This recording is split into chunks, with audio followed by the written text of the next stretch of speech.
Hello everyone, welcome back to the channel. So today I'm going to tell you how to block ads in Redmi. If you are using a Redmi phone and now you want to block ads in your phone, so let's see how can you do it.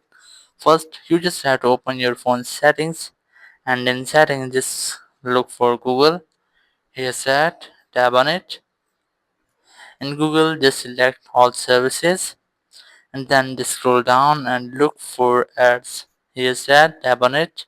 And then you have the option of delete advertising ID. Tap on it, then tap on delete advertising ID again, and in this way you just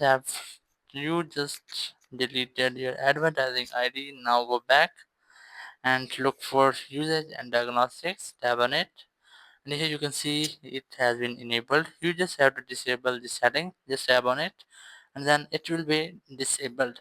In this way you just have successfully blocked ads on your Redmi phone. Thank you very much for watching the video. Until next video, bye bye.